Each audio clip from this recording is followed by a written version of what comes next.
Alors la suite, vous regardez, vous allez tester après. Donc, je trouve que mon texte du dessus n'est pas très visible avec sa couleur là. Alors je ne peux pas me permettre nécessairement de changer la couleur. Peut-être que c'est la couleur choisie précédemment et qu'on s'est fixé là-dessus. On ne peut pas changer la couleur du texte du dessus. Comment le rendre plus visible? Je pourrais mettre une ombre portée. Ça, ce serait une solution. Regardez, ne le faites pas. Déjà, vous allez le faire après en fait.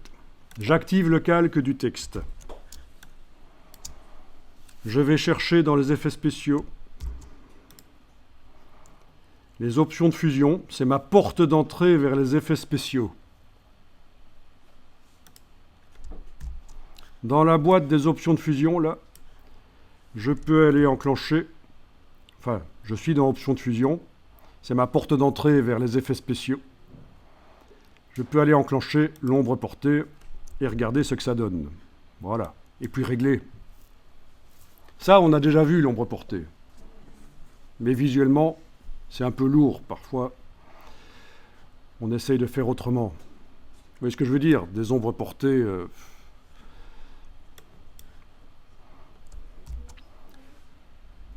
Est-ce que vous avez eu l'occasion déjà de tester le contour? Ben voilà, j'active le contour, il y a un contour qui arrive, il y a la couleur du contour ici, je vais la modifier.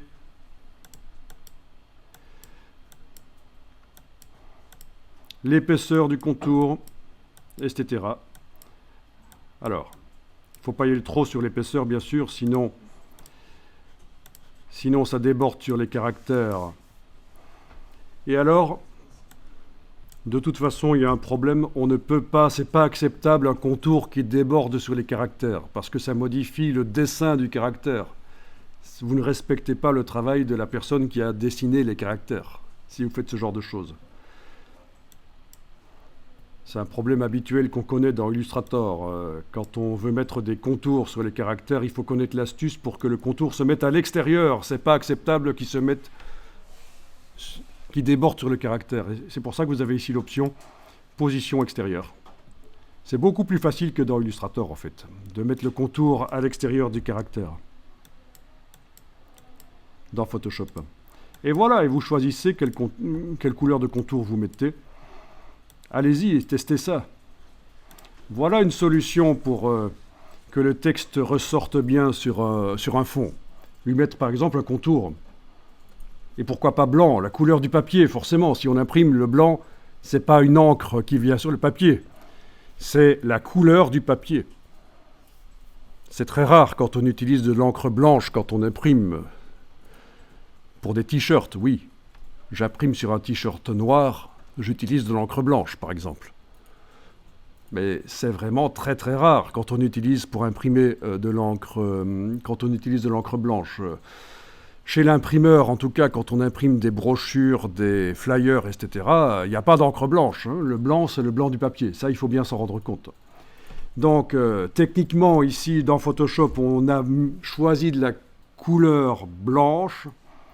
Mais en réalité, ce qui se passe, c'est qu'on est en train de faire apparaître sur le travail final, sur le produit fini sur papier imprimé, à cet endroit-là, ce sera le blanc du papier qui apparaîtra. C'est une absence d'encre à cet endroit-là. Quand vous avez fait ça, vous pouvez enregistrer. Alors, si vous mettez autre chose que du blanc comme contour, oui, pourquoi pas, mais peut-être prendre une couleur qui est une de celles de la photo derrière pour ne pas commencer à faire trop de couleurs différentes et que ça devienne que ça devienne pas harmonieux.